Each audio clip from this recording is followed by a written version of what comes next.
Oh, baseball, what have you done?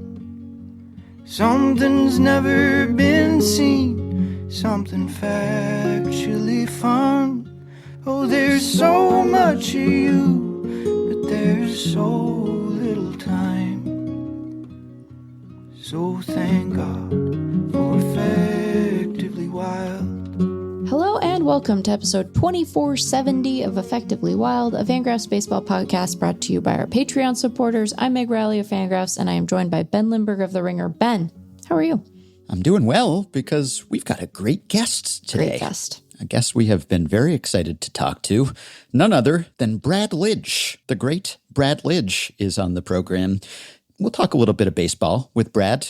We'll talk about Mason Miller and how he is succeeding with a somewhat Lidgian approach to pitching. But mostly, we're going to talk to Brad Lidge about being an archaeologist. Yep. Because that's what Brad Lidge is now. He is an archaeologist for real. And you know me, usually I like to wait until a player is an octogenarian, a nonagenarian before we call them up. Brad Lidge is still a quadragenarian. That's what we almost are. He's not seasoned enough to be an Effectively Wild guest, but I can't wait another 40 years to do my own excavation of living baseball history, because as the only rule readers out there remember, the closer's the closer because he's the closer. But what if the closer is an archaeologist? I need to know what that means. So at a time of closer upheaval in Major League Baseball, we're calling in and calling up a closer. And I've wanted to talk to him about this for a while because he's been in the process of becoming an archaeologist for some time now. Yeah. And so every now and then there will be an article and there will be a check-in and someone will do an interview with him or write a piece about Brad Lidge becoming an archaeologist. And then I see a new wave of people discover that Brad Lidge is in his archaeology era, and they're all just delighted by this, as I was whenever I first saw it. And there was a recent piece about this, and many more people were hip to the fact that Brad Lidge is now an archaeologist. And so we have him on the show, and we're going to get into that, his whole second career and how he got interested in this and how it isn't like baseball. It's a great conversation. He's excellent. A lot of fun. Yeah. He was also excellent at baseball. Brad Lidge, man. That guy was good. I mean, like really good. His 2004 season, which we will talk a bit about with him, that's got to be maybe a top 5 reliever season. Basically top 5, it's like tied for 6th or something in FanGraphs WAR in the modern reliever era, the post-Eckersley era. But it's up there. I mean, he was just totally dominant that year. And of course, he had many other good years, and he trails only Mariano Rivera and Kenley Jansen in postseason saves, and really just about as good as any pitcher has ever been on an inning-per-inning basis when he was at his best. And, you know, we didn't talk to him about when he won the World Series, when he lost a World Series, but his Sabre bio, for which he was interviewed, it leads with this: perhaps it is Brad Lidge's fate to be best remembered for 2 sliders. The first, in 2005, hung over the plate and resulted in an Albert Pujols blast that decided an NLCS game. The second, in 2008, tailed away from Eric Hinsky and clinched a world championship. So live by the slider, die by the slider, I guess. Yep. And I feel kind of bad that when people think about Brad Lidge, often they think of the Pujols homer. I understand why. I think it's the second one. Well, yeah, both. But I think the Pujols homer, in my mind, it is talked about a bit too often relative to other notorious postseason gopher balls, given that came in Game 5 of a series that Lidge's team won. Yeah. Right? So that was a big homer. And yeah, the Astros lost that game. The Cardinals won. But then the Astros came back to win the next game and the pennant and advanced to the World Series. So ultimately, it wasn't that costly.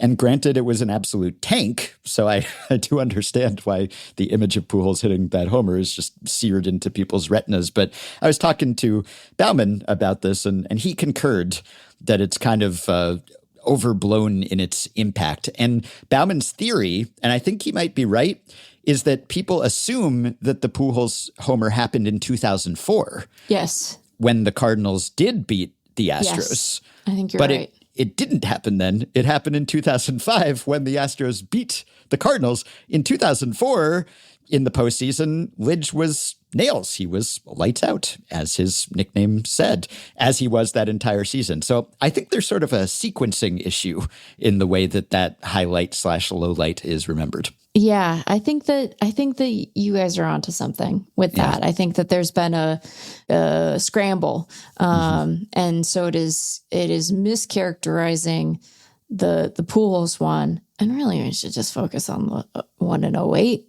You know, yeah, why not?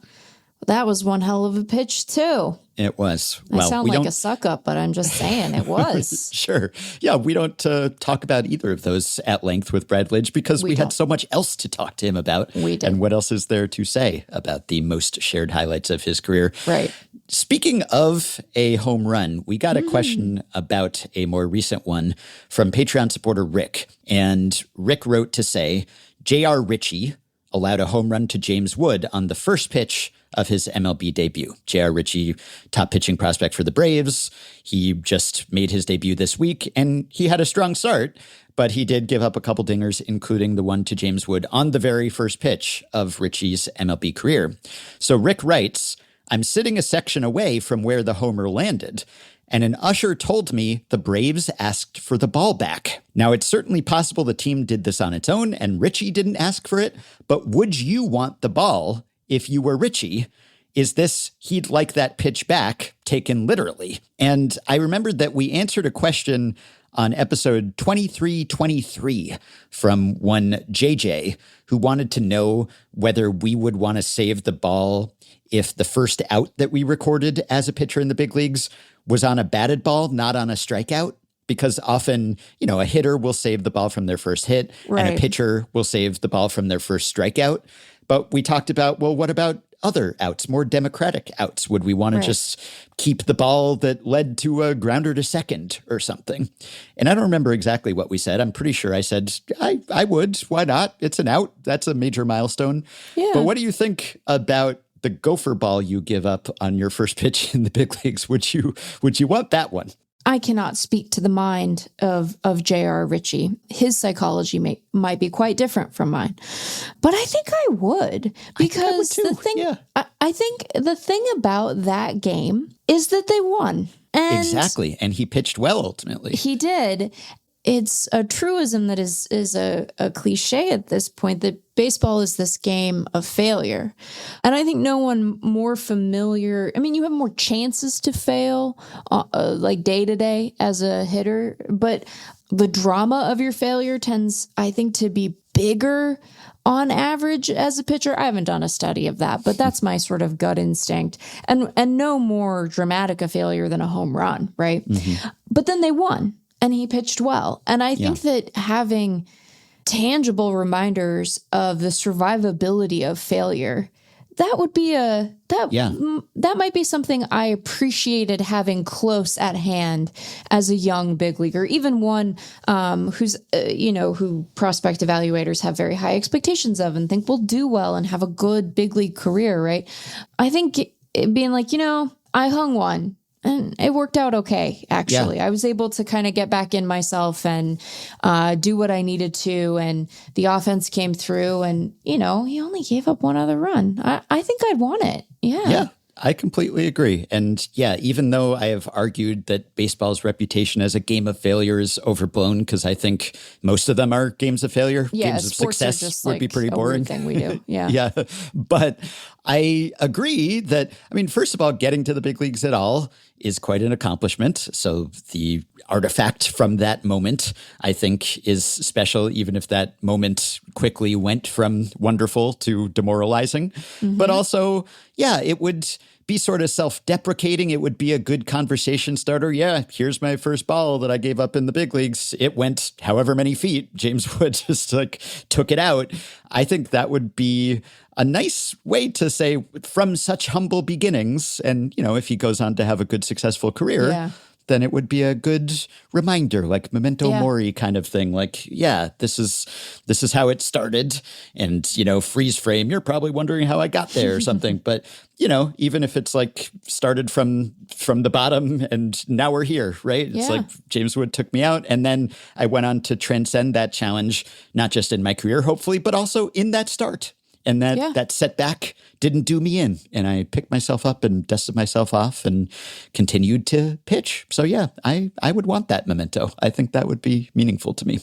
Yeah, I think I would appreciate being able to look at that on my mantle after a hard day at the ballpark and go, it can be okay. Now, a couple of quick follow-ups. One, did you see I'm going to send it to you. It's the latest accidental challenge that you could hardly call it an accident. Oh, yeah. So come on, buddy. Yeah, come on. Right. I mean, this is a quote unquote accidental challenge. This was from Thursday. And this was in a White Sox game. White Sox Diamondbacks. Yes. Yeah. And it's a batter challenge by Ildemaro Vargas. And he does the check challenge, basically, what we were talking about last time, how sometimes the accidental challenge, it's not really an accident. It's that you meant to challenge, and then you thought better of it. The little arm move is the best part. Yes. But the signal had already been sent from your brain, and you just couldn't say, "Oh no, wait, stop!" I didn't mean to. No, you couldn't hold up, and it's the best because this was called a strike, and so he thought about challenging, and then he brings. I'll link to this for everyone, obviously, and he brings his arm up and he kind of crooks his elbow. And did he actually touch? I think he did, but it's tough to tell from this angle. It's hard to tell from that angle, yeah. Yeah, you need a replay review, really, to see whether he challenged. We need the shot they do over home plate when they're trying to determine if a guy has actually slid in safe under a tag. Yeah. Yes, the check challenge. We've got to check the challenge. And then... So the umpire interprets this as a challenge. Yeah. And then Vargas is like, what are you talking about? What? How could you possibly? What? Huh? And he holds up his arms in the like, who, me gesture. And he's shaking his head and he's kind of appealing to his dugout. And clearly the Diamondbacks dugout is giving some guff to the umpire because the umpire then walks out from behind home plate, takes his mask off and is like, he challenged, like, it's not my fault. Like, look at what he did. And he's like gesturing to his head, like doing the tapping motion. Yeah, like, hey, I'm challenging. And then Vargas is like, ugh. And he like slumps his shoulders like, I've been wronged. Like, how could you possibly? I am an innocent party. I'm the wrong man. It's a Hitchcock movie. But here's the punchline to all of this.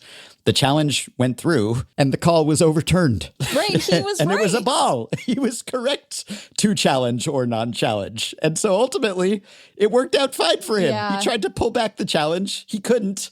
And then it benefited him because it was changed from a strike to a ball. I just had a really dark thought, Ben. You know who I'm really nervous about learning about the challenge system and moments like this? Is Malcolm Gladwell. Oh. No one tell him, okay? He's gonna write a whole new Blink book, you know? He's gonna have a new addendum. And he's like, well, their expert opinion in the moment. They should just trust themselves. So no one tell him, okay? I know that all of our listeners are like in regular correspondence with Malcolm Gladwell. I was, and then I had to block him because he was so annoying. No, I'm kidding. But no one tell Malcolm Gladwell about this. But yeah, this is maybe the most kind of endearing one I've seen, actually. Mm-hmm. Yeah, because this one, he knew he went around. Like, come on. Yeah. Yeah, this is not debatable. There was another one in this vein from earlier in the month, Nick Gonzalez of the Pirates, who had a similar sort of reflexive, instinctive one, but it wasn't quite as clear-cut that he went around. I'll link to both of these for people to check out, and I just sent that one to you too. In that case, the challenge was overturned too. So again, I guess it is kind of a first thought, best thought, at least in some cases. This is what I'm. Yeah, trust your instincts. Away. Yes, you did do it, yeah. Nick. Come you on, totally did it. Yeah, you're guilty. No, you challenged. Oh my God, that's so funny. What a weird. It's funny too because Don Kelly's just like, what just happened? This is not how it was when I was playing. This is a real funny one. This is less endearing.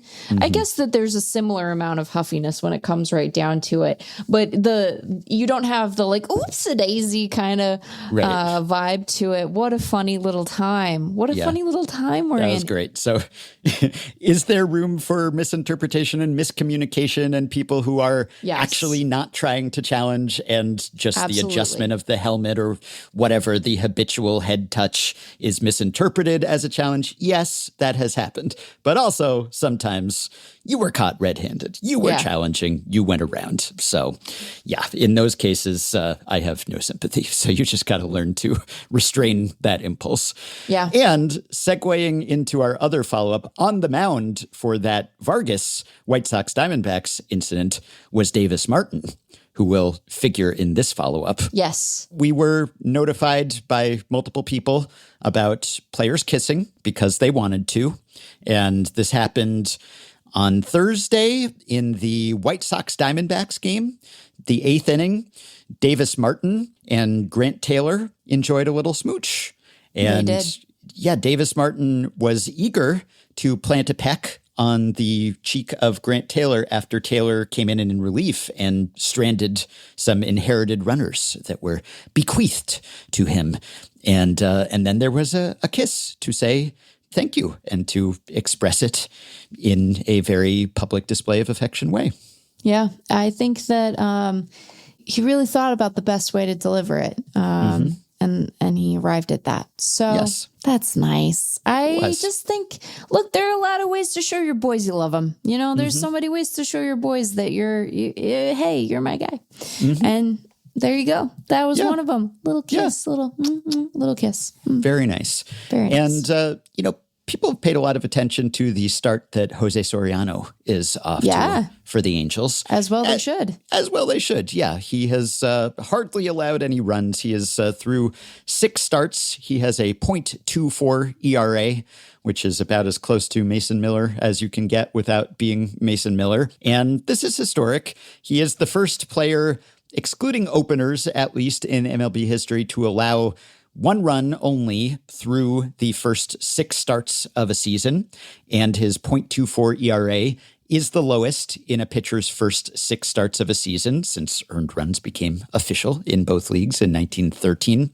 So this is impressive. Now, as I always stipulate with stats like that about having a certain ERA or allowing a certain number of runs through X starts, obviously, guys are typically throwing fewer innings in those starts than they did in earlier eras. So, he's thrown 37-something innings. He's averaging a little over 6 per start, which is good in this era. But in an earlier era, if he had been pitching as effectively as he has, then he would have stayed in the game. And then he would have had to face guys the 3rd or 4th time in that game. And maybe he would have been more likely to allow runs and have a higher ERA. And so, like a lot of fun facts, it lies a little bit, but it's still pretty impressive.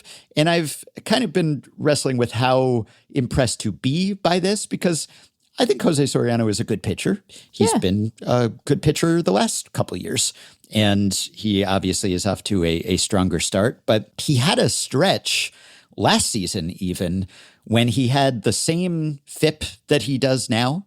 Not that this is like smoke and mirrors, but obviously there's a little luck going on when one has a .24 ERA. What? And so, you'd never believe it. Seems tough to sustain. He has a .205 BABIP. He has a 4% home run per fly ball rate. So, even the peripherals are improved relative to his full season stats. But for example, over this 6-start stretch, he has a 54 FIP minus. That is a park adjusted FIP. And with FIP minus, as with ERA minus, lower is better. So 100 is average, and then the lower it is, the better you've been. So 54 FIP minus. That only ties the best 6-game or 6-start, because he was a reliever when he first came up, 6-start stretch of his career. Last year, from June 4th to July 3rd, he had an identical 54 FIP minus over a 6-start stretch. But it was midseason, not at the beginning of the season. And so no one really noticed that. And also, he allowed more runs during that stretch. So he had the same FIP minus. He had a better xFIP even. However, he had a 330 BABIP over that span. And so he actually had a 4+ ERA. And so I wonder, because a lot of his peripherals were the same at that time. It was like same walk rate, same strikeout rate, same home run rate, lower ground ball rate now than he had in that stretch last year. So is he a new and different and better pitcher now? Or did he have a similar 6-start stretch, but better luck? And also it was at the very start of the season. And so everyone noticed, because your 6-start stretch now is your entire season. And so he has a 0.24 ERA. So I've been wondering about that, not to set out to denigrate his performance, because it's cool to see him succeed this way, but because we've moved on to a post-ERA mindset in so many aspects of the game, and guys get signed now. You know, Dylan Cease gets a massive contract with a high ERA but a low FIP and all that, and we barely bat an eye at that. And yet we are still thrilled by the stretch of no run prevention, right? And now Mason Miller, he is doing both. He hasn't allowed any runs, and also he has basically broken FIP and is still negative. So like, you can't possibly come up with any way to ding him.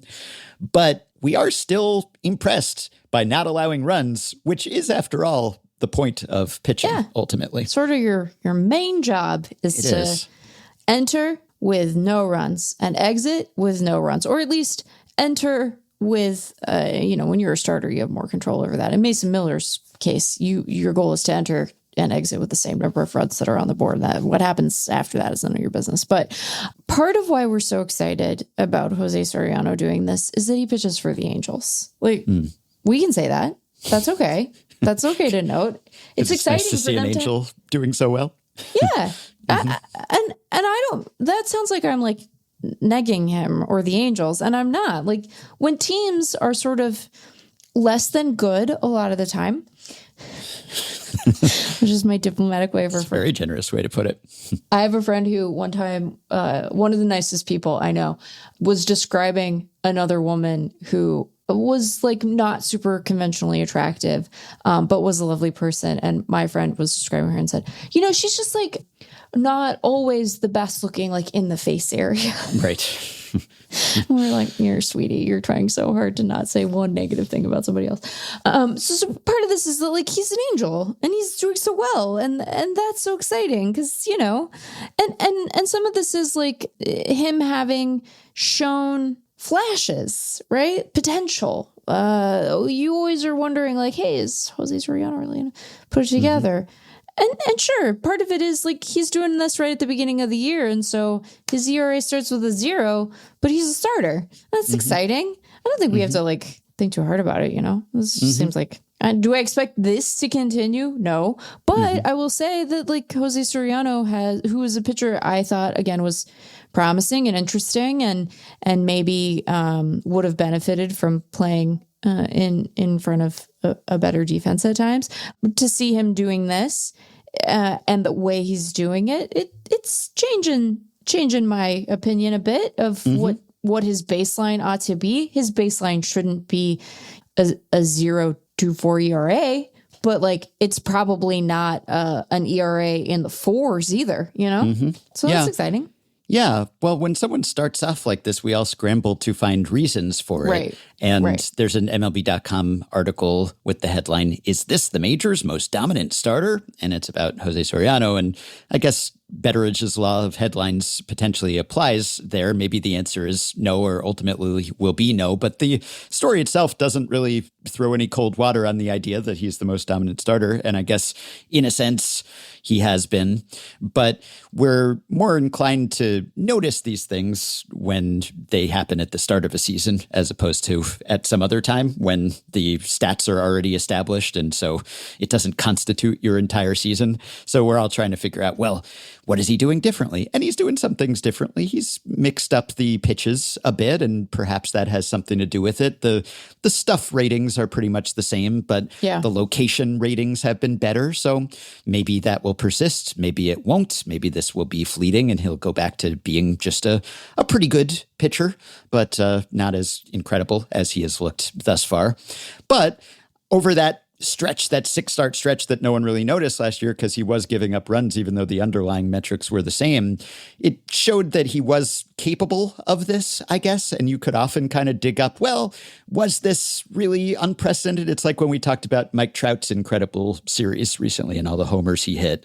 And then he had a bunch of stretches of equivalent length that were roughly as hot. Now with Trout, it was nice just to see him hearkening back to how great he had always been before. But with Soriano, it's more, is this a breakout? Is he doing something that he's never done before? And I guess we will see. But yeah, that's been in there for similar stretches of time.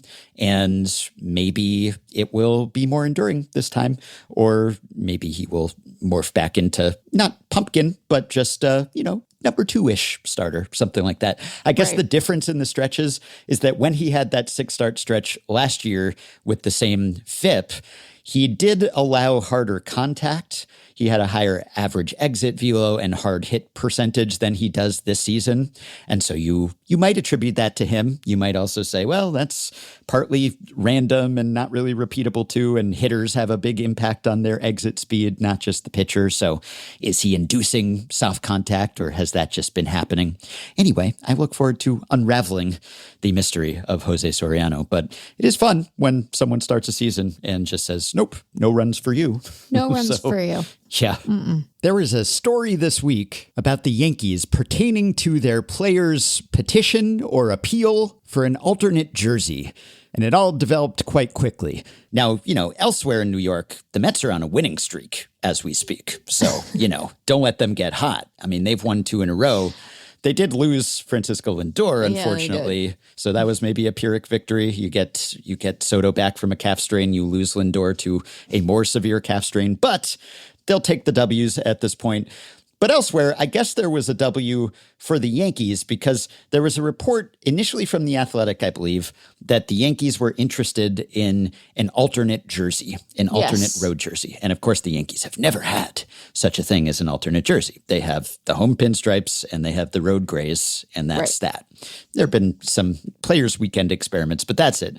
They're one of the 2 teams that has not had a City Connect jersey, the other being the A's, who are, kind of transitory, maybe between cities, at least permanent cities. And then the Yankees, all the traditions in the Bronx are falling here, right? The tradition of banning facial hair, that fell last year. The tradition of winning the World Series, that fell 15 years or so ago. God. Wow. I just want everyone to register the voice that delivered that burn, because it wasn't this one. I just want everyone to know. Former Yankees fan here. I can say it. They're my people, or they once were. Anyway, now the tradition of the Yankees not having an alternate, that has fallen, because there was like the initial report, which was the Yankees, unsourced, anonymous. Some Yankees have maybe appealed to use the batting practice tops. So they have batting practice jerseys that are on the road that are hung in their lockers. And Giancarlo Stanton had a good line about it, like, what are we using these for? Are they to test the hangers, or can we actually wear these things? But they just use them for batting practice. And now it went from that initial story, which was, hey, wouldn't it be nice if we could use these in an actual game, to about 8 hours later, a report saying, yeah, MLB has cleared this, and I guess the Yankees have taken it under consideration. It's an ownership level decision. So the players are awaiting word, but there is at least a chance that soon they will be able to wear these darker batting practice tops in actual games. And so is nothing sacred anymore. The Yankees can be hirsute, and they can also wear maybe an alternate jersey. Okay, well, my initial reaction to this, if I'm being perfectly honest with you, is to not care about it at all. But, you know, the discourse demands its answer sometimes, and we do have to do a show here. So I'm going to muster an opinion about this, which is that I think it's fine to hold the line on the jersey thing.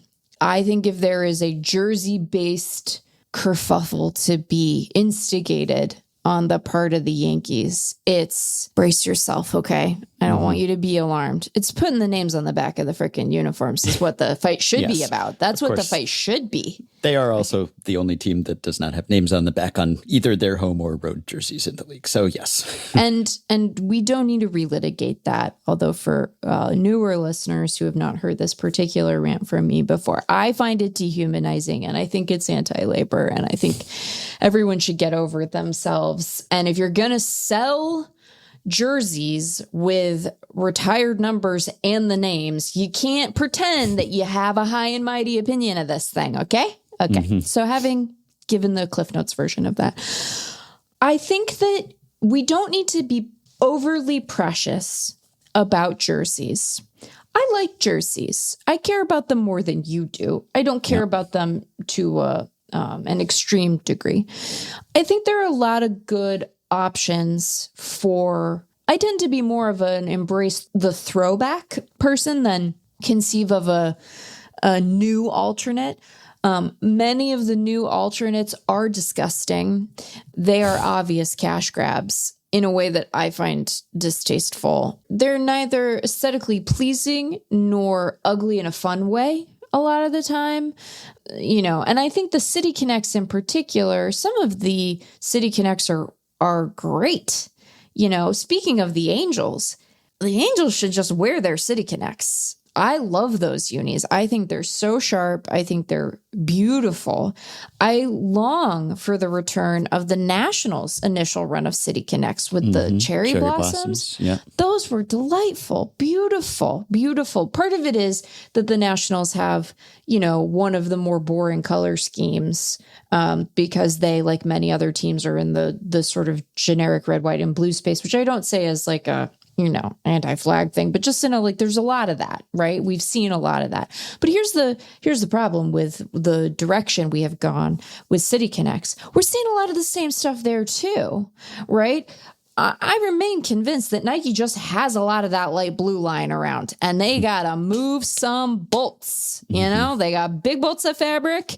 They are semi-sheer, and they need to move them. And so they're like, guess what? You get a powder blue. Have you ever had a powder blue at any point in your franchise's history? Guess what? You get a powder blue. And some of the powder blues are nice, and some of them are like the Brewers' old ones. I don't like the Brewers' new ones either. I really liked the San Diego ones. So I'm just saying that I feel like we've lost our way with alternates. I feel like more often than not, teams are just better off looking at their past catalog of uniforms, finding the cutest one, and using that as an alternate, you know. And again, there are exceptions. Some of them are City Connect based. Some of them are, hey, like the Mariners are wearing Steelheads uniforms on Sundays this year. They're perfect. They are pristine. And this is something that has kind of come in and out of the franchise's history, but its adoption by the Mariners, sort of a more recent phenomena, perfect no-notes. But more often than not, you're just better off looking to the past and saying, that one was sharp. Let's do that. Now, no solace for the Yankees in that regard, right? Because they have just been fuddy-duddies about this stuff for as long as they've been around. But guess what? That's okay. This one, I'm going to give you. Let the boys have their beards, because for reasons that we've talked about before, right? We got a lot of ways to be a person, more inclusive vibe. Shocking that they never faced a lawsuit around it, candidly, but you found your way. That's great. Love that for you. Lean into that. Lean into having the individuality of your players sing, right? Because one thing, sure, it's boring, but it's also a neutral canvas, right? And you can just all be yourselves. Now, is your most important player, is your most prominent, best guy seemingly pretty boring? Yeah, but guess what? Aaron Judge doesn't need any zhuzhing, right? He's Aaron Judge. He's 20 feet tall and one of the best players in baseball. So that's my thought. And he wanted this, and what he wants, he gets for the most part, and he has earned that. And if he wants it louder in the stadium, then I guess he gets that too. And if you want to say it's a throwback, well, the New York Highlanders, starting in 1903, wore Navy road uniforms during the early years of the franchise. So maybe it's a tribute to that. Navy is so boring. Yeah, look, I think obviously the Yankees uniforms haven't changed that much, nor did they need to, because they're classic and they're instantly recognizable all over the world, and they're incredibly lucrative. It's not as if the Yankees have had trouble selling jerseys or anything. So I don't care very much. Generally, I'm in favor of players expressing themselves, but yes, I guess I'd rather see that wear cleats a different color or something, some piece of flair, more so than having to have an alternate uniform. Although the whole point is uniform. It's supposed to be uniform. Everyone's sort of supposed to look the same. But I don't care that much, but it was amazing to me how quickly that story moved, where it went from they're advocating for this to, oh, well, it sort of sounds like they might get their way. I think that the capitalist motives here, everything's not capitalism, a lot of things are, but not everything. But one can understand how there would be a change of heart around this, right? Because it seems like an opportunity to sell more stuff. If you go on the Yankees official online store right now, every jersey in the bar at the top, find your favorite player jersey, has their names on the back. Every single one of them. Judge, 99. Chisholm Jr., 13. Also, can I be annoying for a moment? People are like, what's changing now? Guys should have whatever name they want, displayed however they want it on their jersey. But I would just point out, if you are a junior, you don't have to have that junior on your back of your jersey. Unless you're playing with your dad. You don't need it. You are sufficiently differentiated. Also, the juniors about your... Doesn't matter. It does bug me, though. It does bug me. Now, I imagine it's your first many name, of them... not your last. Yeah. They're like, hey, there's a lineage, and I want people to know about the lineage. And so they are making a choice grounded in family and feeling. Yeah. And I am making a distinction grounded in being the worst person at a party. Well, if the captain, Aaron Judge, gets his way and leads to this landmark change, that makes some sense. And Judge actually made a strong point, which is, well, if you're all about history and tradition, well, we did get the patches on our jerseys a couple of years ago. So you're willing to forego tradition when you're getting a buck for it. Right. Fair. It remains funny to me that Devin Williams was the one who finally brought down the facial hair policy, or was the last, the straw that broke the Steinbrenner's back when it came to that, because, not quite as distinguished or long tenured a Yankee as, say, Aaron Judge. Devin Williams, who had 1 year with the team, which was not roundly well received, and, no love lost on his way out. And yet he left a lasting impression on the team. While we're talking about Yankees uniforms and names on the back, though, I did want to mention, because we stat blasted last time about the batting orders where the players' lineup slots match their uniform numbers. And we were talking about how that was much more common long ago. And I didn't specify. I perhaps should have, although maybe it was self-evident, but that was not a coincidence. Right. That in the early days of having uniform numbers at all, they sometimes did match the players' lineup slots, because that was on purpose. They were supposed to correspond. And so you had Ruth batting third and Gehrig batting fourth and wearing 3 and 4 respectively. That was not an accident. It was meant to map each other, in fact. And I was reading a little bit about the history of that. in the indispensable baseball book, A Game of Inches by Peter Morris, which gets into just how everything in baseball originated. And people had talked about having numbers on the back of jerseys. I mean, going back to the 19th century, this was debated and discussed for decades. And it came to hockey maybe in some ways before baseball, and that intensified the suggestion that baseball should follow suit. And evidently in the 20s, in 1923, the Cardinals decided to do it because Branch Rickey, who was then the manager, said, "I think we owe it to the patrons. The fans do not know all the players. Even I, a manager in the same league, when away from home, must often call an usher aside and ask him who this or that player is. And if I don't know the players, how is any ordinary person to figure it out?" Because he's extraordinary. Fair, I guess. But they did implement that, I guess, as an experiment in 1924 to 1925. They wore small numbers on their sleeves. But then it really came into vogue later. 1929, the Yankees were trailblazers. And so they showed up in that stat blast for good reason. And they did have numbers on the back that corresponded to the spot in the order. And then it spread a little bit. And the National League actually banned uniform numbers for several years after that. It's like, no, not for us. That's an American league, not in the senior circuit. Right. But by 1933, pretty much all the teams were doing it. But by 1940 or so, that correspondence had pretty much gone away. Because you can't actually maintain that because batting orders change. And also, like, guys get hurt. And so you can't possibly actually keep it matching unless you're constantly switching the uniform numbers, which would be confusing and annoying too. So it wasn't really workable. But for a little while, that's why it was more common in that era. You can buy a Babe Ruth jersey with Ruth on the back. You can buy a Mickey Mantle jersey with Mantle on the back. You can buy a Your Name jersey. So I'm just saying, do you care about this? Yeah. Or do you, like, principles, sometimes mean foregoing money. So I feel like I know what side they came down on. Put the names on the backs of the jerseys. Sacrilege. Yeah. And as long as you don't use the jersey to catch a liner, then I guess you're good. Because Logan Gilbert, poor Logan, he didn't even get an out of that. He got a bruise, I guess. But no, you got to use your glove, unfortunately. You got to use your glove. Yeah. I'm now forgetting who noted this on Blue Sky, but it was a post after this podcast's Own Heart where it's like, one of the things that makes baseball great is that there is like a specific rule about that, right? This wasn't, there's a rule. There's just a rule about it. Now, I understand why there is a rule, and I appreciate why, like, it is sort of just like a cool thing though, and I feel like you should count for one out. I know why. I know why going in the shirt, it's like that has to be out of play. Like, because what are you gonna do? Like the guys can run forever.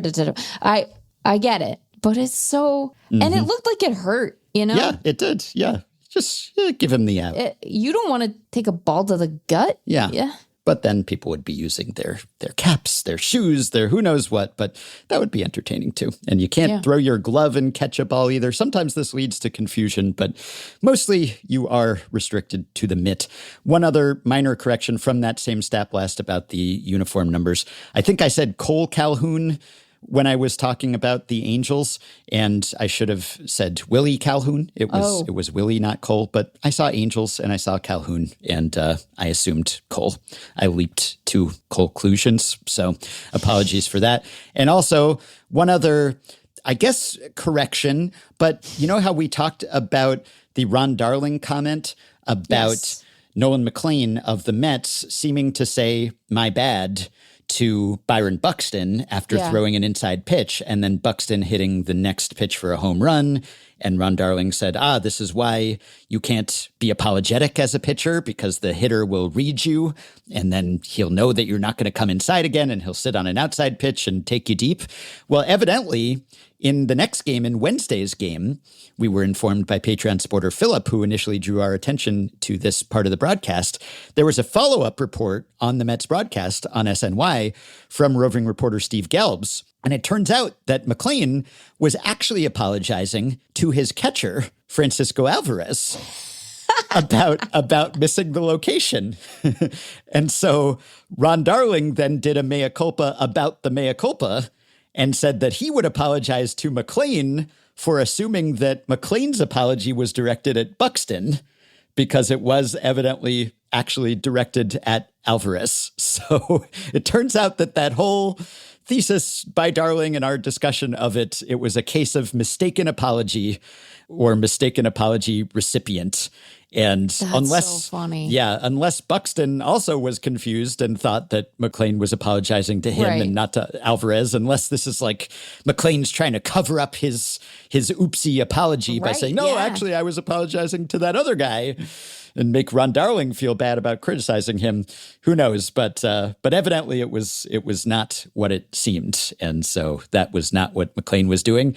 And maybe that wasn't what Buxton was doing either when he hit the home run. As we said, maybe he just hit a home run because he's a good hitter and sometimes he hits homers. Yeah, I think that we should allow for the possibility that the guy who we've all spent the last several years just bereft that he can't stay healthy enough to show what he can do for a full season. That guy might just be good at baseball, you know? Yes. Yeah. That'll do it for the free preview of today's Effectively Wild. Thank you for listening. If you'd like to listen on and hear whatever wisdom and wit await, we would love to have you. You can visit patreon.com/effectivelywild to access the rest of this episode and plenty of other exclusive content. Weekly subscriber-only episodes, monthly bonus shows, our Discord group, our live streams. Either way, we will be back with another episode soon, which will appear in full on this feed. Until then, we wish you well and thank you for your support of Effectively Wild, whatever form it takes.